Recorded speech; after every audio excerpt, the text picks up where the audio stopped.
Sahabat, berjumpa lagi kita di podcast Ayumi, Pondok Kesah Arsip dan Perpustakaan yang menyampaikan informasi. Kawan-kawan, kita berada di Jalan Poros nih, Samarinda Bontang. Kita berada di jalur lintas yang cukup padat juga daerah sini ya. Nah, ini tidak lain tidak bukan kita duduk bersama narasumber kita, yaitu Kepala Desa Prangat Selatan, Kecamatan Marangkayu. Selamat siang, Pak. Siang. Pak Sarkono, Pak ya? Iya. Pak, bisa berkenalan dulu sama kita nih. Kebetulan kita nanti akan ingin lebih jauh lagi menggali nih seorang kepala desa yang cukup lumayan lah kita lihat prestasinya tadi. Dan mungkin sudah berapa lama Bapak di sini, Pak? Kami menjabat itu sudah 1 tahun lebih. 1 tahun. Jadi kami dilantik pada bulan Juni tahun 2022. Oh ya. Sampai itu hari ini sudah 1 tahun lebih. 1 tahun lebih, Pak ya. Ya. Sudah banyak nih aktivitas yang dilakukan. Luar biasa tadi. Sebelumnya sahabat ya.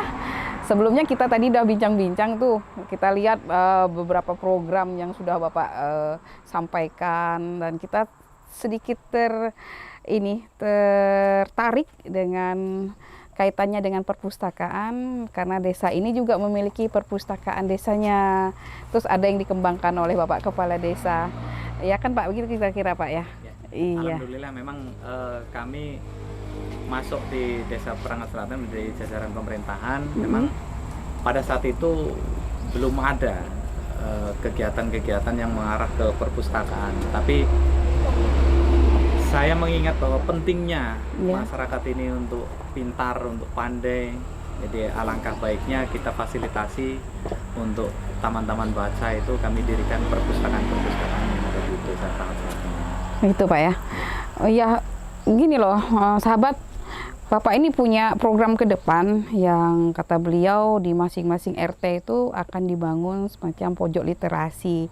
Yang masing-masing RT juga akan difasilitasi dengan pojok literasinya, dengan buku-buku bacaan. Tidak cuma begitu sahabat, beliau juga punya rencana, sudah digerakkan ini sebenarnya ya, dari 16 RT ya Pak ya? 16 RT. Itu sudah ada pos penjagaan yang akan difasilitasi semuanya dengan buku-buku bacaan. Siap. Ada perpustakaannya. Gini Pak, dari sekian apa yang Bapak kami lihat tadi, perkembangan yang sudah Bapak lakukan di Desa Prangat Selatan Pak ya. Ada satu Pak yang menarik juga buat kami, yaitu ada satu produk crispy lele Pak ya. Yeah. Nah ini unik sekali Pak, kaitannya crispy nastar Pak ya. Nastar crispy lele. Nah kita kalau bicara nastar itu bicara tentang kue-kue gitu Pak ya. Cuma yang kita identikan dengan manis ya Pak ya. Nah cuma karena di sini ada lelenya, kita tertarik sekali. Gimana tuh Pak? Bisa ada ide-ide buat nastar crispy lele tadi?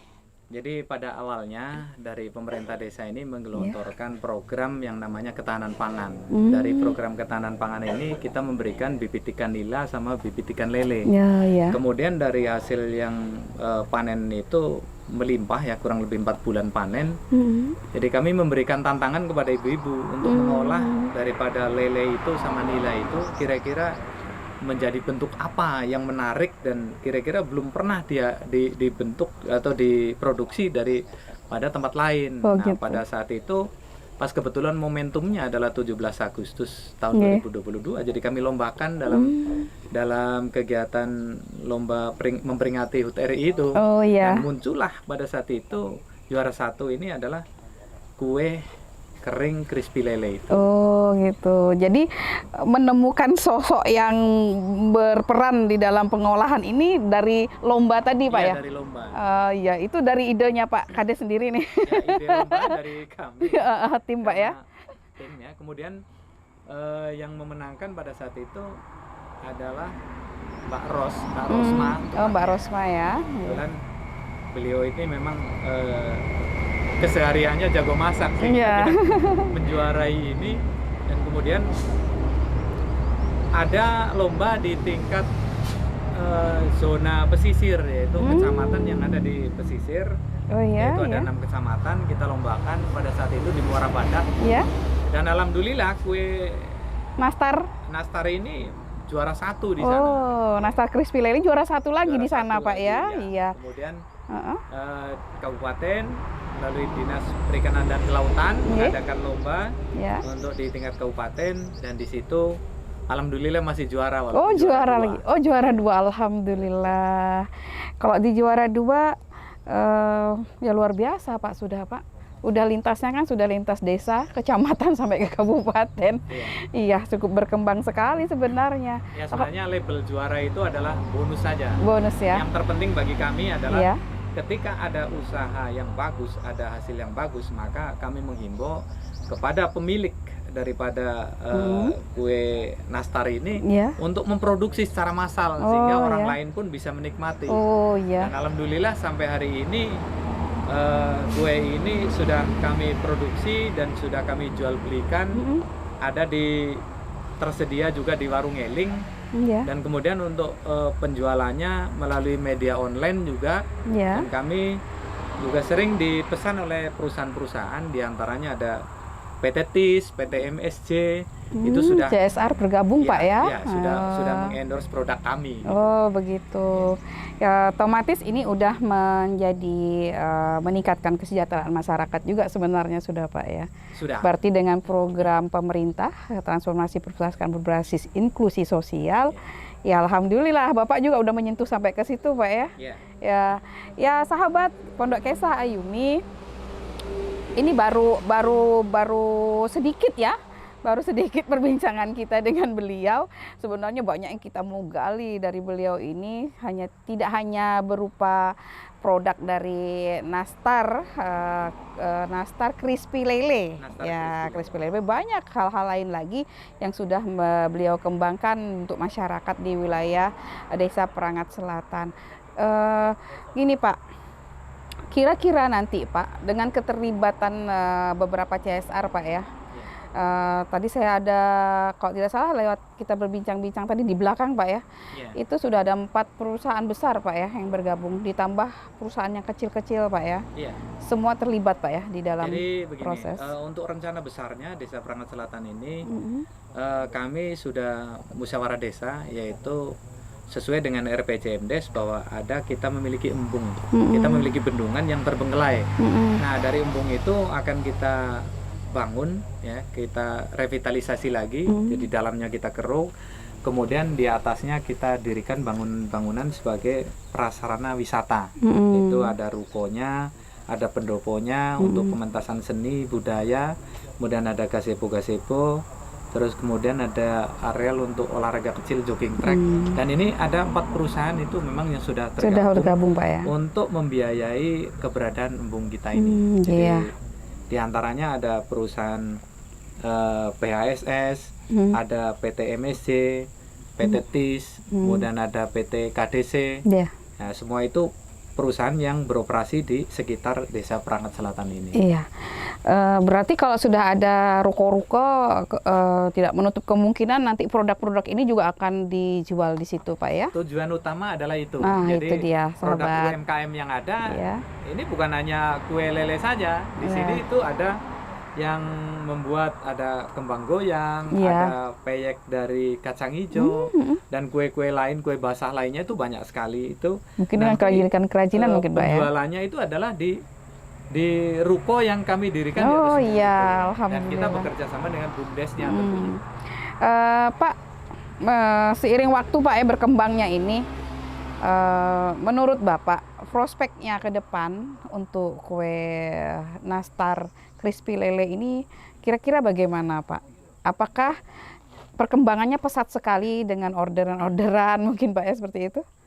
Kalau melihat fenomena sekarang ini, orang masih hanya dalam bentuk penasaran. Jadi ketika saya menyebut kue crispy lele itu nastar lele ya, orang itu penasaran. Dan ketika penasaran itu tentu ingin mencicipi. Tidak ubahnya seperti saya tadi. Ketika ada rasa ingin mencicipi, ketika ada ini enak dinikmati, maka orang itu akan kembali lagi. Dan saya yakin bahwa kue itu enak karena ini sudah kami bahwa pada saat itu ada pembinaan BUMDes, kami juga bawa di situ. Untuk pesertanya hampir semuanya kami suruh untuk tester mencicipi, dan mereka mengatakan enak. Dan feedbacknya adalah kami mendapatkan pesanan dari orang-orang itu. yang mencicipi itu. Iya, benar. Yang kita harapkan tuh pesanannya Pak ya. Nah, artinya ke depannya ini lebih banyak lagi. Mungkin tidak hanya dengan satu pengolah Pak ya, nanti akan berkembang ke ibu-ibu yang lain, kelompok-kelompok yang lain mungkin Pak ya, untuk pemenuhan Pak ya. Iya, kalau nanti kita ini memang sudah dalam taraf kewalahan, tentu kami akan melibatkan ibu-ibu yang lain untuk memproduksi ini dengan referensi satu dari Mbak Ros tentunya, selaku pencetus idenya, dan ketika menjalin kerjasama tentu di situ ada simbiosis mutualisme. Tentunya Mbak Ros juga tidak boleh dirugikan selaku pencetus kue ini. Iya, benar Pak. Setiap inovasi, apalah artinya inovasi kalau tidak menuju keberlangsungan. Iya, benar ya. Ya alhamdulillah, mudah-mudahan Mbak Rosnya juga lebih welcome Pak ya, buat kawan-kawan yang lain juga bisa mengembangkan satu produk ini. Memang kenapa ini menjadi istimewa buat kami, mungkin saja Pak ya, mungkin saja di daerah lain itu ada, tapi kita tidak tahu. Tapi yang lebih penting itu baru hari ini saya dengar memang ada yang buat penasaran lagi, yaitu nastar crispy lele itu adanya di Perangat Selatan. Dan alhamdulillah kawan atau sahabat Pondok Kesah Hayumi, kita ada program dari nasional, provinsi dan kabupaten, yaitu tentang transformasi perpustakaan berbasis inklusi sosial. Waktu itu kita ada sosialisasi Pak ya, mendatangkan 194 desa se-Kutai Kartanegara. Kebetulan Bapak juga hadir dan antusias dari desa juga lumayan. Waktu itu yang datang sekitar 179-an ya. Bahkan membawa 2 atau 3 orang staf yang ikut hadir. Dan di sana terlihat sekali bahwa ada diskusi kami dengan Bapak Kepala Desa. Dan itu yang membuat kami hunting ya, atau visit ke lapangan, bahwa beliau bersedia kita gali apa saja sih yang menjadi unggulan beliau di desa. Ternyata ini yang luar biasa, yaitu pembuatan nastar crispy ikan lele. Nah, mungkin besok karena muatan lokalnya tidak ada, saran saja jukut lele itu, kalau di Kutai Kartanegara jukut itu adalah ikan. Ya, mungkin nanti teman yang lain buatnya jukut lele. Ya Pak. Iya.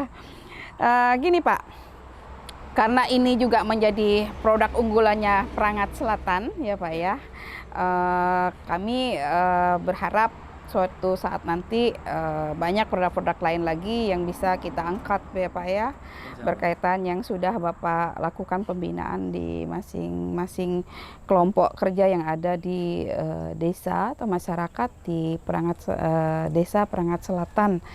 Pak, yang terakhir nih Pak, sebelum kita closing Pak ya,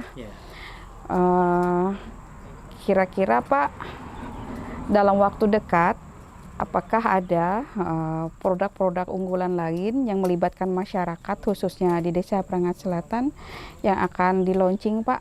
Kebetulan kalau di ikan lele kan udah juara dia nih Pak. Nah, apalagi kira-kira Pak? Dan kalau di Perangat Selatan ini kebetulan menjadi sentranya jeruk nipis ya. Jadi di sini ada sekitar kurang lebih 150 hektar petani jeruk nipis. Dan dari pertanian jeruk nipis ini belum pernah ada yang melirik potensi ini. Dan kami kebetulan kemarin melatih, masih kita belajar. Ada satu home industri yang memang bisa membuat sabun cuci piring dengan menggunakan jeruk nipis ini. Dan Pak, ini dalam waktu dekat insya Allah nanti akan kami launching. Dan tentunya untuk produk sabun cuci dari jeruk nipis ini juga menjadi inspirasi bagi yang lain. Kiranya untuk bisa menangkap apapun hasil dari pertanian kita yang melimpah, tentunya bisa dimanfaatkan dengan lebih baik. Jadi kita jangan hanya menjual jeruk nipis saja, tetapi kita menjual untuk produk turunannya. Pak ya. Dari segi finansial kita akan lebih menguntungkan. Oh iya, benar sekali. Iya, itu sahabat Pondok Kesah Hayumi, gambaran bahwa Pak Kepala Desa ini, Bapak Kepala Desa Perangat Selatan, Pak Pasarkono itu punya ide-ide kreatif yang luar biasa. Nanti akan terus kita damping beliau dari Dinas Kearsipan dan Perpustakaan. Berkaitan dengan tugas kami adalah melakukan pembinaan di masing-masing perpustakaan desa. Ya mudah-mudahan nanti berkaitan dengan program ke depan kita bisa fasilitasi dengan buku-buku yang terkait dengan hal-hal yang bisa diolah dari jeruk nipis. Dan mungkin Pak dari kami boleh tidak saya cicipin Pak? Silakan. Kita harus tahu ini. Jadi kalau kita mau promosi juga kita harus tahu rasanya Iya, Pak ya. betul. Udah dulu saya. Baunya nih sudah menarik. Dari baunya juga udah tercium Pak ya. Pak ya. Kecium bau ikan. Ya. Tapi nggak amis. Sahabat, di sini memang ikan yang tuh nggak ada keciuman ikan, nggak ada ya, amis juga nggak ada. Yang ada ini kayak ada bawang goreng. Ya, rasa bawang. Iya Pak ya. Dia juga pakai tepungnya tepung apa ya, tepung ikan ya. Ada gandum juga sedikit dia mungkin Pak ya. Benar. Silahkan membeli produk dari Desa Perangat Selatan berupa nastar, crispy lele. Nah, saya jamin rasanya enak dan ini juga manfaatnya banyak karena ada vitamin ikan di dalamnya. Itu saja dari kami Pak. Terima kasih. Kami dari Dinas Kearsipan dan Perpustakaan mengucapkan banyak terima kasih pada Pak. Mudah-mudahan lancar dan diberikan kesehatan terus. Amin. Terima kasih. Sahabat Pondok Kesah Ayumi, terima kasih atas bergabungnya di channel YouTube Podcast Ayumi. Wabillahi taufiq hidayah. Wassalamualaikum warahmatullahi wabarakatuh. Waalaikumsalam warahmatullahi wabarakatuh.